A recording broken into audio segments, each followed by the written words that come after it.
You know that feeling? The sky gets dark, the wind starts to kick up, and then you hear it, that low, distant rumble. For a lot of us, it's just the sound of a storm rolling in. But for some people, that exact sound is the start of a huge wave of anxiety and just pure fear. Today, we're going to unpack a phobia that's just as powerful as the storms that cause. And that really gets to the heart of it, right? I mean, having a healthy respect for lightning, that's smart. It's what keeps us safe. But what happens when that caution just spirals out of control into a fear that completely takes over, even when there's no actual danger? Well, that's when a simple dislike becomes something so much bigger. Okay, so let's put a name to it. The official term is brontophobia. And what really makes it a phobia isn't just, not liking loud bangs. It's an intense and honestly an irrational fear. It's so powerful that the anxiety can start building just from seeing a dark cloud way off on the horizon or seeing a storm warning pop up on the news. So the trigger isn't just the storm itself, it's the idea of one coming. So, we know what it is. But the next big question is, why? I mean, where does a fear this specific, this powerful, actually come from? Well, like a lot of phobias, the roots of brontophobia can usually be traced back to certain experiences or even just how we're wired. And what's really fascinating is there's no single path here.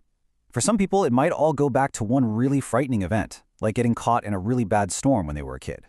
For others, it could be more of a sensory thing. They're just naturally extra sensitive to loud, sudden noises. Sometimes it's just a common childhood fear that, well, it just never went away. And in other cases, it can actually be tied to a bigger underlying anxiety disorder. All right, so understanding where it comes from is one piece of the puzzle. But to really get it, we need to talk about what it actually feels like for someone going through it. We need to talk about that storm that's happening on the inside. And this is so important to understand. This is not just about feeling scared. Brontophobia shows up in very real, physical ways. It's this full-body reaction that can completely hijack a person's sense of safety. And you can really see how it hits on two fronts here. Internally, your body's alarm system is just going haywire. We're talking full-blown panic attacks, shaking, a heart that's racing out of control. But of course, that internal chaos, it always spills over into daily life. It can mess with your sleep for days, make you cancel plans last minute, and basically lead to a life that's organized around one thing: avoiding the next storm.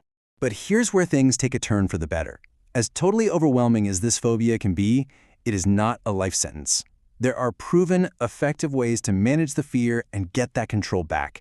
So let's move from the problem to the solutions, to finding some shelter from that internal storm. The great news is there's a real toolkit for dealing with brontophobia. Therapy is a huge one, especially things like cognitive behavioral therapy, or CBT, which helps you literally rewire your brain's response to that trigger. That's often paired with relaxation techniques, deep breathing, mindfulness, things that give you real strategies to use right in the moment.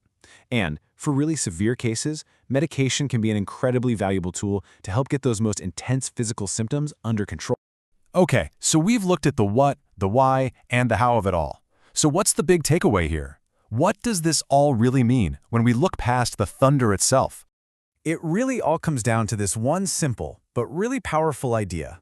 A phobia can feel like this massive, uncontrollable part of who you are, but with the right help and the right strategies, its power gets smaller. The goal isn't to never hear the thunder again. It's to learn how to hear it without it setting off that storm inside you. It's about turning that terrifying echo into, well, just a sound. Understanding a fear like this really takes away some of its power. It shows us there are clear paths to managing it. And it kind of makes you wonder, doesn't it? Our minds are filled with all these complex reactions to the world. So what other common fears do you think we should take a closer look at? What's another echo we should all try to understand?